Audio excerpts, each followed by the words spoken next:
Siyabonga kwiMamelodi Sundowns management ukuthi nimtshengise ama videos ethu simtshela uReynolds ukuthi the last 3 games bey offside specialist.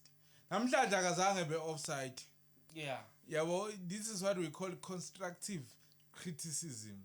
Uyamcriticize umuntu kodwa uyambuild. Yabo namhlanje azange be offside. Offside ebekhona ibe ngo 82 minutes kuba umdawu nakhona beyingayona offside. Be onside umdawu. Be onside umdawu.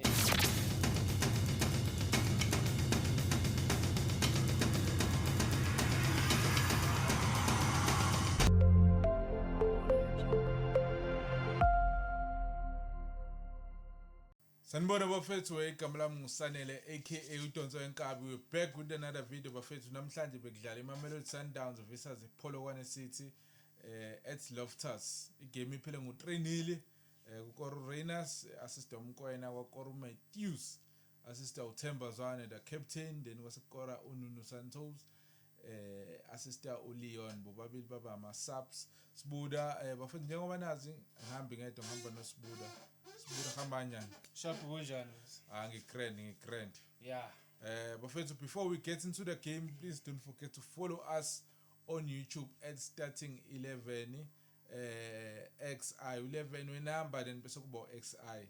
So bafethu, Sibuda, let's get into the game. Tactically iSundowns ize nge 4-3-3 but ike ibishinje ibe 4-2-3-1. Polokwane City biza ngelo block 4-1-4-1 ilokhunji counter block bese ibuye iqale nge 5-4-1. Then Sibuda, congratulations to Mamelodi Sundowns for taking another 3 points. Bevulela u5 points gap kwi-Orlando Pirates njengamanje bana 64 points. Sibuda, uyibuye kanjani igame mfowethu? Yeah, okay, congratulations. Kanjalo nje. Nginibingelele ma followers, ma subscribers ethu. Sibonga umdalo sasigcinile, sase umphefumulo ohlangene nenyama. Danke, siyabonga, siphinde sangena futhi njengendlovu yangena.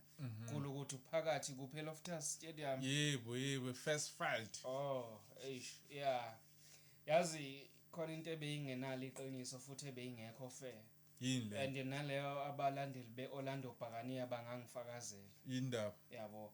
Indaba ye-pitch ground. Yabo, thina siyiPolokwane City besicwala kamnandi kwi-half yethu. Futhi uma siya ku-18 area na kwi-16 area yethu besifike sigcwale kamnandi. Yeah. Manje lento eyenzakalile leyo ukuthi iSundowns mayidlala ama long ball sekufanele siqale sijahe ibhola, umdlalo weSundowns uzolijaha ibhola kulandele kanti lapha eglindini eliright bebeyidlala ilong ball vele lisheshe liphume. Asigijima asijaha ibhola. Wadlala nje ilong ball seliphumile ibhola usathi usalijaha. Yabo ukuthi igame yethu beyimnandi. 2, njengoba usale ngayishaya ama-cross this time bekudeliver ama-cross eshawa uMkwena kuphaso Adams kuphaso uMrena. uMkwena first half udeliver icross yamthola uLeyners eyedwa, free header eloke headile nje amabhola besingagcwele kahle kwi-18 area yethu ngenxa yama ground yini la amakhulu. Yabo, bazongifakazela naba asikwazanga ukuthi siphika kahle simake bemthola amabhola uze wakora uLeyners kuloku deliver ngekhanda emthole egroundini eli-right bebengawatholi lama cross be interceptwa yithi swakhiphi kungangena icross. Ingako kwi-first leg yethu nje 3 days back kungangenanga goal first half. Ngoba manje beyimnandi into yethu sigcwala emumva, akho mdlalo weSundowns othola ibhola e-18 area, akho macross aba successful adeliverayo, akho ma long ball athola oshalulile. Yabo, mayizi long ball esathunwe bumlenze seliphumile ibhola. Manje sekufanele lijahwe manje azalifica umdlalo sogijima kanjani manje thina? Ayikho ngempela fair leyo nto leyo. And enye into bafethu usakhuluma ngoReynolds. Siyabonga kwiMamelodi Sundowns management ukuthi nimtshengise ama videos ethu simtshela uReynolds ukuthi the last 3 games bey offside specialist. Namhlanje akazange be offside. Yeah. Yabo, this is what we call constructive criticism uyamcriticize umuntu kodwa uyambuild yabo namhlanje azange offside ebekhona ibe ngo 82 minutes kuba umdawu nakhona beyingayona offside be onside umdawu yeah so kahle this game iMamelodi Sundowns ayizange nje izibe offside yeah siyabonga Reynolds ukuthi masikhuza ukhuzeke mfowethu yeah sifuna abantu abalalelayo masikhuluma yes ulalele nje kanjalo uzobona uzohamba uye eUSA uyodlala iWorld Cup yes showcase uMarema uLokhojana uDlamini noMatuludi bebezama kona first half kuba nomnyakazo lapha kwePola Corner City yabo uMarema wathi ungena second half yibo phela uMarema yazi kwenzekeni namhlanje uMarema angithi ucaptain uMatuludi ucaptain uke waligqoka kodwa iband uMarema bamsubstitute ngo 46 second half uyangena ugeji penalty wamkhipha ucoach kodwa phela bengaqondanga yabona ube ithola ipenalty Lokhojana ngenxa yokuthi lishaye kukumrena esandleni mhlambe bekungaba yigoal kwayipenalty so ukushaya kwakhe ushaye kukhona into engabonakala ngamehlo emthathe ngo250 washibilika wawa ibhola la yokhuza phezulu kwepapa kahle beliposition eright ibhola lakhe yabo ngimbonile sebemveza estendini ebesekhala uMarema lapha yana okungekho fele okwenzakalile akodwa no coach naye kodwa bethu ayikho fele into le bethu umuntu ungafika umfake bethu second half bese 46 minutes 75 minutes uyamkhipha futhi yabona ubulala ama players bethu kakhulu owakabanje lokho ukuthi substitute uqeda kusubstitute kwenza iphutha that was not his harsh oh that's why he was crying then team captain nje kuMatuludi azange give up lo amdlali noma even iPola Corner City ibingashaya ngo 10-0 nempintshi yakho ugoalkeeper akusempintshi yakho ulindo kuhle emathebuli goalkeeper weSundowns Williams penalizile ngale rule yokuthi if ugcina isikhathi eside ibhola ulibambile Williams nayo kuyalala efethu ubambezela ibhola kuyalala Williams efethu sometimes you just need to throw ibhola throw musu lokuforce ukudlala ubhele phambili kanti usazopho sometimes you need to throw not every time mele ubuild from the back sometimes you just need to gijimisa attack lapha phambili ngishaye i-counter attack fast yabo njalo ufuna ukudlala angani noma yithi time wasting tactic yini iLokhojana ama counter attack ePola Corner City ngenxa yokukhulu beground azange ibe effective and successful the way abebefisa ngawo bebewazama first half but azange kwenzeke second half ibe nebhadi ke iPola Corner City kwakhona ama substitute before i-substitute ibisigula iground ibisigula iPola Corner City iguliswa yiground so uma sugula ama opportunities afana nalo esimbiza ngeOmateo bazokupenalize oMateo babonisa week usuyagula uLenazi ke wangena wabamba ibhola wangena phakathi kwama defender eqonde ku18 into ebengiqala nqa ukuyibona yabo ukwazi scored goal ulibambile ibhola waseliqhiliza kancane ngobhozo yakhahlela into engekho idefender yePola Corner City ayelmiss wase elplacer ladla anything ayishayile emva kwaloko ke samncoma sithi khona amathanjana kulezi angobo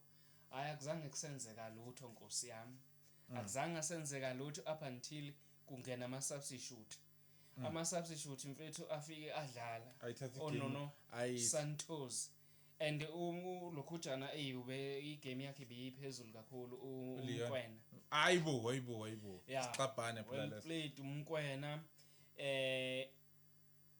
khona into eyenzakalile ukeeper uRonwen ususa ibhola lehamba liyohlala esiswini first touch yaNuno Santos ujersey number 10 yesifuba yadrebula umdlali ozommaka Walchester labuya ngapha yabo waphenduka Walchester yashweba indoda wahamba nalo nangerana ngapha uLeon wamnika uLeon uLeon wathi kulibambezela kodwa ulibambezela uyaphambili uma iyaphambili angazi noma ulibuyiselile yini ungene kwi 18 box eboxing uthe uma seboxini wakhipha $1 million pass le pass engekho la eSouth Africa cisho uyiphathe ngakubo ubheke ipali la ngakubo la eduze kwakhe kune opponent ipass iya eceleni ngasemuva kwakhe lo uSantos wayifunda le move ukuthi waze kanjani ukuthi kuzophuma ipass kanje alandele ibhola azokora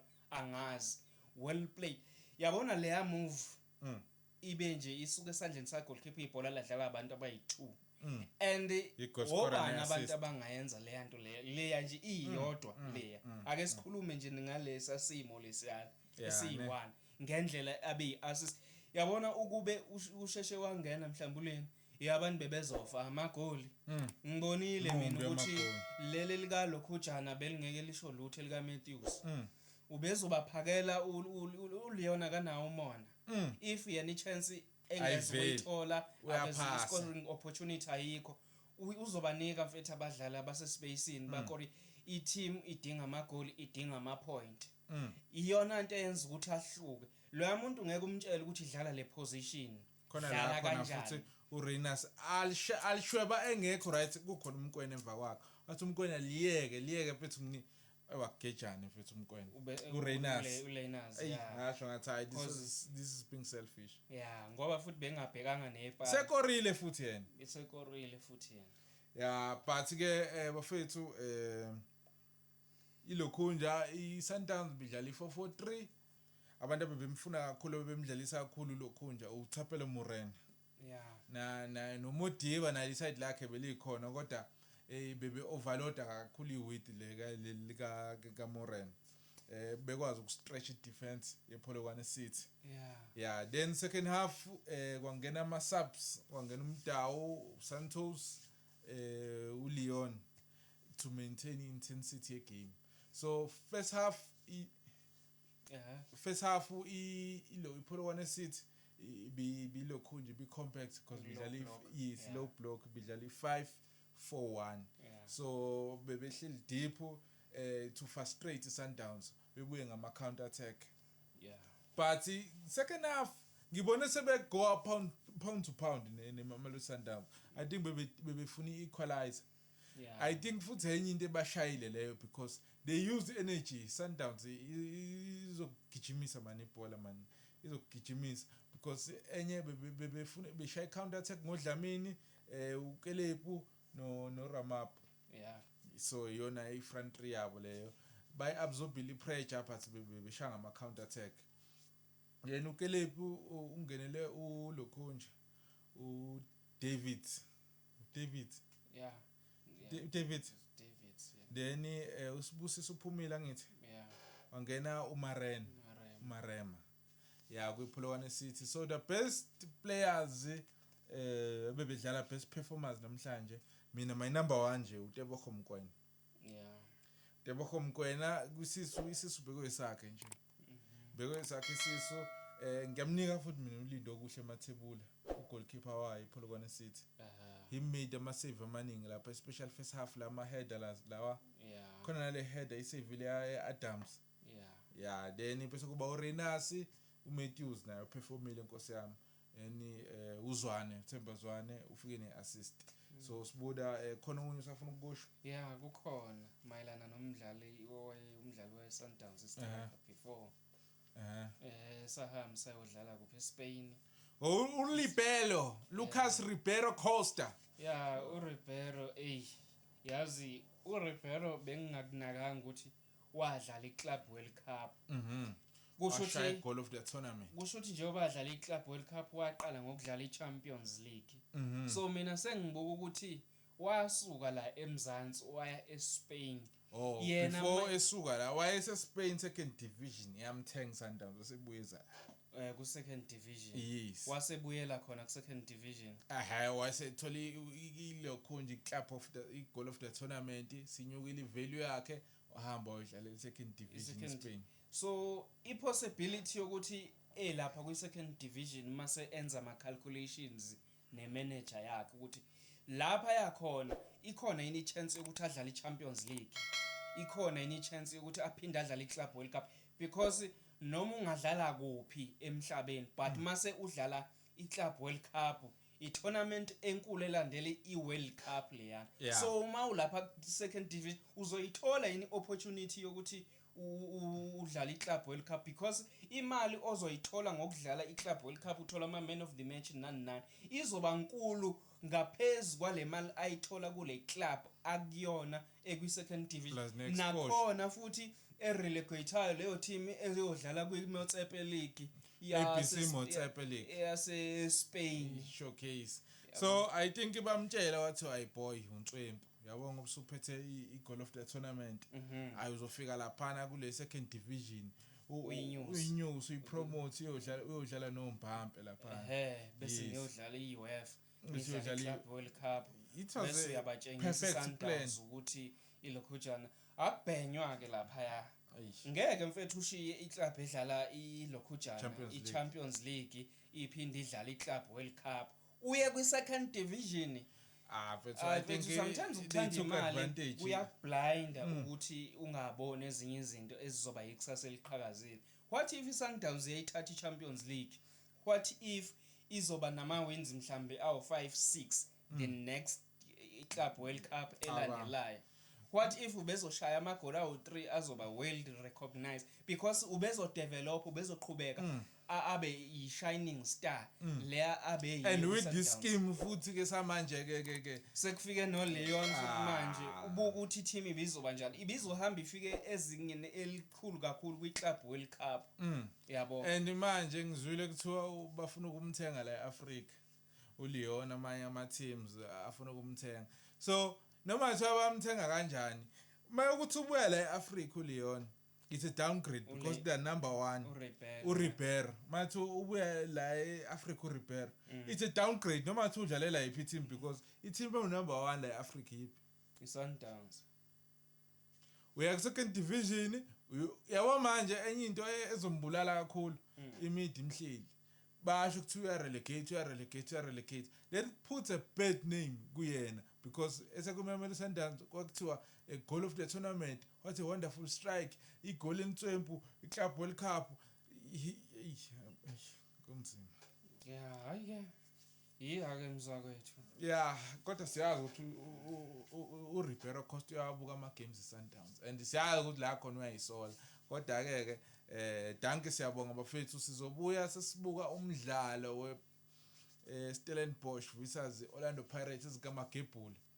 Ngisawufuna ukubona lo masipala wakhetshula iPirates. The best team in South Africa currently. Mabesho. Yeah, ne. Yeah. Ayisho mfana.